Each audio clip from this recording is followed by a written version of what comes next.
자신의 실력보다 훨씬 더 높은 수준을 갖고 있는 영어 단어를 외우는 게 좋을까요? 안 좋을까요? 좋은 점도 있고 안 좋은 점도 있습니다. 각각 왜 그런지 알아볼게요. 일단 안 좋은 이야기를 먼저 해볼게요. 가장 이상적인 거는 학습하고 있는 단어장의 수준과 학습하고 있는 독해책의 수준이 서로 비슷할 때입니다. 왜냐면 단어장에서 단어를 외운다고 끝이 아니기 때문이에요. 단어가 진짜로 익혀지는 순간은 내가 단어장에서 봤던 단어를 독해를 하면서 마주쳐서 깊이 공감을 하는 그 순간에 단어가 정말 내게 되는 겁니다. 그러니까 당연히 단어장에서 봤던 단어들이 독해책에 등장을 해야 그 경험을 할 거 아니에요. 만약에 독해책의 수준은 이만큼인데 단어장의 수준이 이만큼이에요. 그러면 등장을 안 한다는 거예요. 독해를 하면서 이 단어장에 있는 단어가 활성화가 안 되는 겁니다. 그렇게 점점 까먹기 쉬운 거예요. 네, 그런 차원에서 자신의 실력보다 훨씬 높은 단어를 외우는 게 안 좋다는 말씀을 드리고 있는 거고요. 그러면 좋은 점은 뭐냐? 예를 들어 고등학교 2학년 수학이 있어요. 그거를 하려면 고1 수학을 해야 됩니다. 그리고 고1 수학을 하려면 중학교 기초 수학을 할 줄 알아야 돼요. 그리고 영어만 해도 구문학습 되게 어려운 문장들을 할 수 있으려면요 기본적인 문법을 좀 할 수 있어야 그걸 할 수가 있는 거예요. 즉 대부분의 것들은 차근차근 기초부터 쌓아 올려가야 심화 단계를 밟을 수가 있습니다. 그런데 영어 단어라는 게 그냥 암기이기 때문에 초등학생도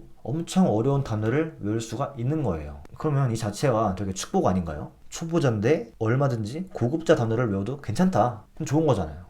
그런 차원에서 까먹지만 않는다면 자신이 계속 복습할 의향만 있다면 단어라는 것은 초보자도 바로 엄청 어려운 단어를 외우는 게 가능하고 부작용도 없다라는 겁니다. 그리고 사실은 제가 지금 수준에 대한 이야기를 했지만 이 단어라는 게요 수준이 없다고 봐야 됩니다.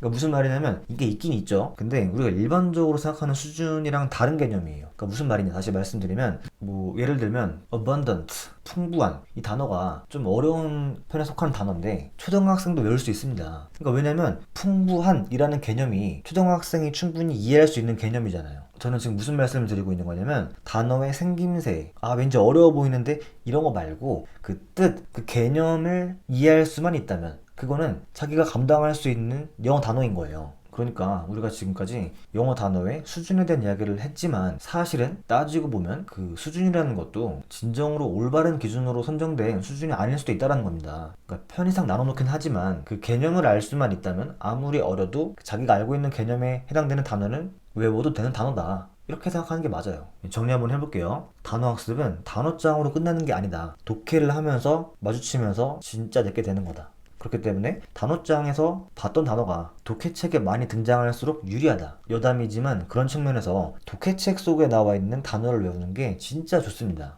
자, 아무튼 방금 말씀드린 그 이유로 단어장과 독해책 수준이 비슷한 게 좋은 건데 또 다른 관점으로 바라보면 단어라는 것은 다른 분야랑은 좀 다르게 얼마든지 초보자도 자신의 수준보다 훨씬 어려운 단어를 외워도 문제가 없고 무리가 없고 괜찮다. 그렇기 때문에 되게 좋은 기회라고 할 수 있다. 그리고 이 모든 이야기를 뛰어넘어서 애초에 단어의 수준이라는 것이 그 단어의 개념을 알 수만 있다면 사실은 아무리 어려워 보이고 생소해 보이더라도 내 수준을 벗어나지 않는 것이다 라는 말씀을 드린 겁니다. 왠지 말하고 나니까 약간 복잡하기도 하고 약간 철학적이기도 한데요. 이게 사실이에요. 그런 거니까 참고하셔서 단어 공부하시길 바라겠습니다.